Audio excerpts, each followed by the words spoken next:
बाबा साहिब के नाम पर कांग्रेस पार्टी हो या फिर कोई और वामपंथी दल हमेशा ही पॉलिटिक्स करती रही है, पर उनके विचारों और उनके नजरिया का इसी कांग्रेस और इन्हीं पार्टियों ने शुरुआत से सम्मान किया ही नहीं। यह हम नहीं कह रहे, बल्कि कई ऐसे उदाहरण मिलते हैं। दूसरी तरफ बाबा साहिब की राष्ट्रीय स्वयंसेवक संघ के विचारों के अगेंस्ट बताया जाता रहा है, उनको बताया जाता रहा है कि वो अगेंस्ट रहे हैं, लेकिन क्या यही सच है? ये सवाल तब उठता है जब विचारधारा के स्तर पर कई अहम विषयों पर राष्ट्रीय स्वयंसेवक संघ और बाबा साहिब के विचार जो हैं वो मिलते जुलते दिखाई पड़ते हैं। चलिए कुछ पॉइंट्स के जरिए जानने की कोशिश करते हैं कि कैसे आरएसएस और अंबेडकर के विचार जो हैं वो मिलते जुलते कई मायनों में पाए गए हैं।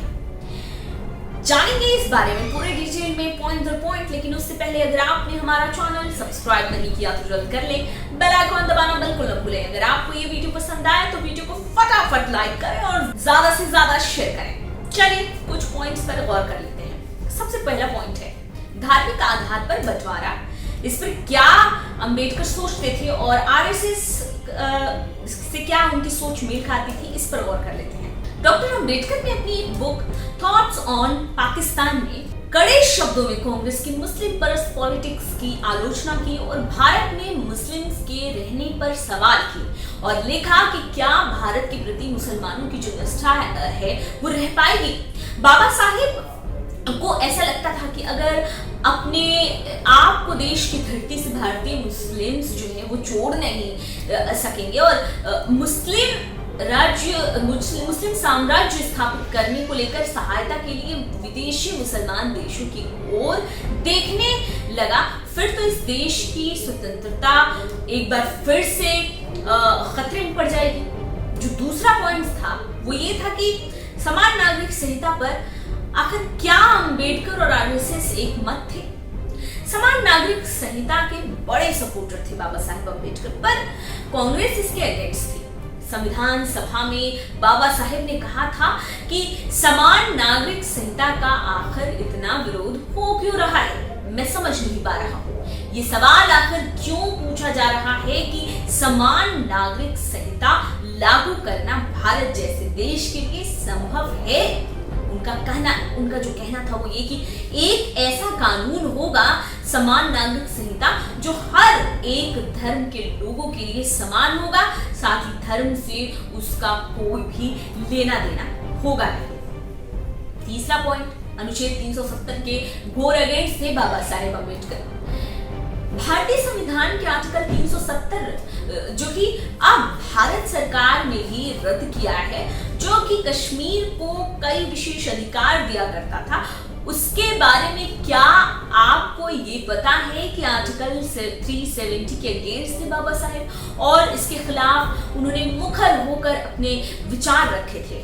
आर्टिकल 370 पर उन्होंने शेख अब्दुल्ला को एक लेटर लिखा था जिसमें उन्होंने कहा था कि भारत जम्मू कश्मीर की सीमा की सुरक्षा करे।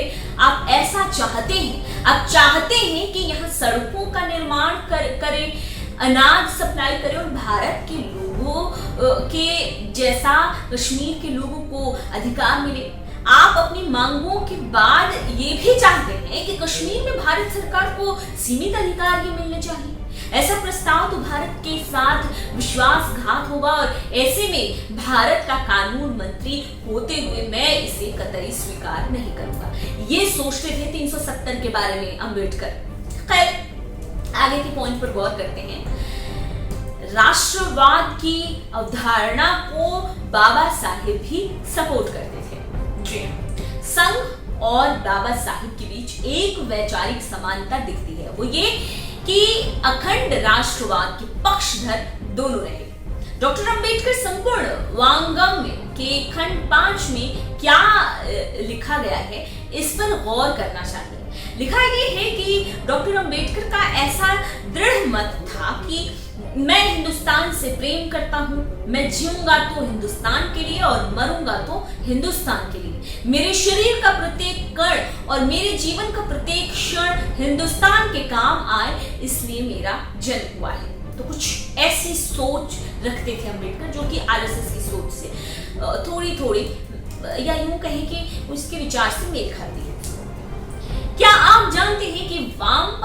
विचारधारा के अंबेडकर विरोधी रहे थे। जी हाँ, 25 नवंबर 1949 को संविधान सभा में डॉक्टर अंबेडकर ने साफ साफ कहा था कि इसलिए इस संविधान को वामपंथी नहीं मानेंगे क्योंकि संसदीय लोकतंत्र के अनुरूप है ये, और संसदीय लोकतंत्र को वामपंथी मानते ही नहीं। अगले पॉइंट पर गौर करते हैं। क्या पंथ निरपेक्ष राष्ट्र पर अंबेडकर और आरएसएस के विचार एक जैसे थे? ये भी एक सवाल है और इसका जवाब कुछ इस तरह से है कि बाबा साहेब का इस बारे में मत जो था वो बिल्कुल स्पष्ट था कि धर्मनिरपेक्ष राष्ट्र नहीं होगा भारत। पर जो गौर करने वाली बात है वो ये कि संविधान की मूल प्रस्तावना में ही कांग्रेस ने संशोधन कर दिया है जिसमें धर्मनिरपेक्षता, समाजवाद और अखंडता शब्द को कांग्रेस ने अलग से जोड़ दिया। आगे बढ़ते हैं और जातिगत भेदभाव मिटाने पर बाबा साहेब अम्बेडकर क्या सोचते थे ये जानते हैं।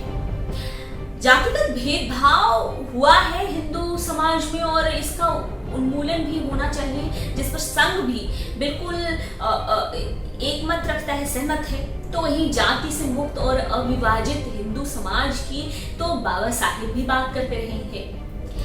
साल 1942 से ही हिंदुओं में अंतरजातीय विवाह का संघ सपोर्ट रहा है और हिंदुओं की एकजुटता की कोशिश करता रहा है। बाबा साहेब का भी इस पर मत बिल्कुल स्पष्ट था कि अस्पृश्यता दूर हो, साथ ही साथ समाज के जो शोषित और वंचित लोग थे उनको मेन स्ट्रीम समाज में लिया जाए, उनको राइट दिया जाए, उनका जो भी सामाजिक राइट है वो दिया जाए। अगली बात है भारतीय संस्कृति से जुड़ी। भारतीय संस्कृति में अंबेडकर पूरी तरह से विश्वास रखते थे। जी हाँ, ये बात है।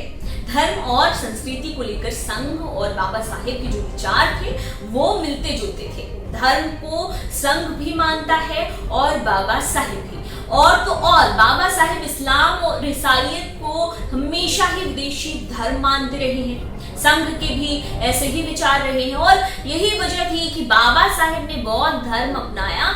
ऐसा इसलिए क्योंकि भारत की संस्कृति से ही बौद्ध धर्म निकला हुआ एक धर्म था। संस्कृत को राजभाषा बनाने का अंबेडकर सपोर्ट करते रहे थे। राजभाषा संस्कृत को बनाने पर अंबेडकर का स्पष्ट मत था। तारीख थी 10 सितंबर 1949 जब डॉक्टर बी.वी. केसकर, उनके साथ अंबेडकर और नजीरुद्दीन अहमद ने मिलकर राजभाषा संस्कृत को बनाने का प्रस्ताव रखा।